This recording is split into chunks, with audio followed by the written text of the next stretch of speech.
Finally, let's get to our daily cancellation. Now, today I'm going to be canceling everyone who is trying to cancel J.K. Rowling.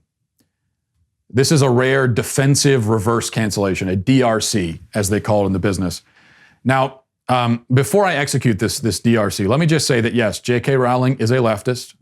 She has repeatedly over the years appeased and coddled the very mob that is now trying to cancel her. So this in some ways is similar to the Jacob Fry situation, that video that we played. It's a very similar thing. But with that said, to Rowling's credit, she has recently been taking a stand on an important issue, and she's been taking all the slings and arrows that come from that. I respect that.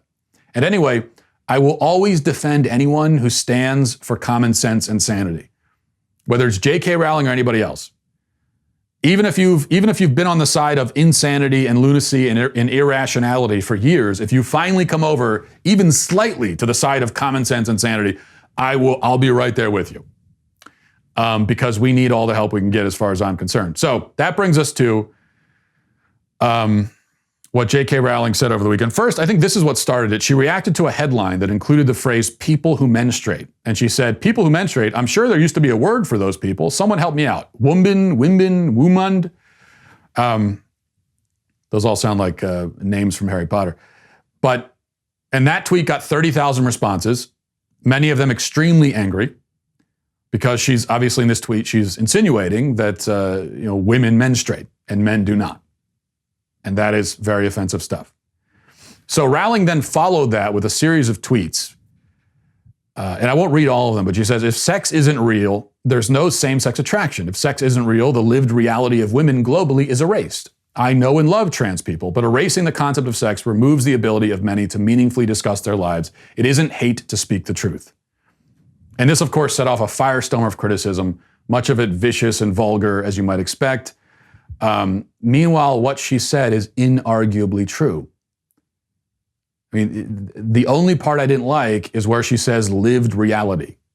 As I've said many times, it is pretentious and ridiculous to stick the word lived in front of a word like experience or reality, because all you can do with reality is live it.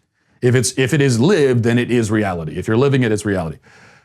That aside, the stuff she says about sex is all correct. It's obvious. It's common sense. Totally uncontroversial for anyone who isn't insane and who has an IQ exceeding that of an oyster. Unfortunately, there are a lot of sub-oyster IQs out there, and there are a lot of maniacs and lunatics out there who don't want to hear basic reality. In fact, there's a whole political party and a whole ideology set up for these people. And it goes without saying, obviously, that none of the people attacking J.K. Rowling could offer any kind of counter-argument.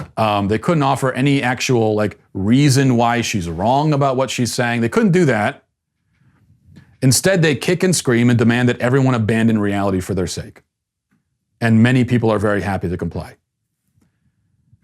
And this brings us back to a point that I made at the end of the show, I think maybe on Monday, it was last week sometime, that we live in a world right now where there are people they want to get rid of the police department. We've got rampaging mobs in the street, and that's being endorsed by the left. The left saying men can have periods, and if you disagree with that, you're a hateful bigot and should be shunned from polite society. Babies aren't people. We could kill 60 million of them, and it's something to celebrate. On and on and on. This is why I believe we are heading to a fracturing of some kind. I don't know what that's going to look like. I don't know how it's going to manifest itself. I don't expect another Bull Run or Antietam anytime soon. But there will be some kind of split. There has to be. Because you have one side of the political divide that has so divorced itself from reality, has so rejected common sense and truth and decency and morality, that there is just no way for us to overcome that and ignore it and be united. This is what we've seen. I don't think there's any way around it. The only question is,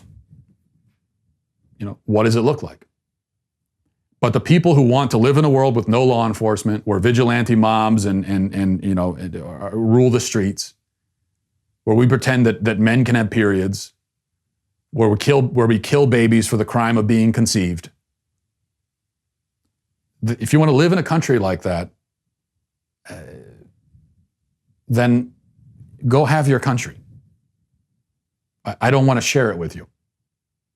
And I think these differences are far too deep and too real and too significant and too fundamental to be hashed out and argued over. There is no compromise.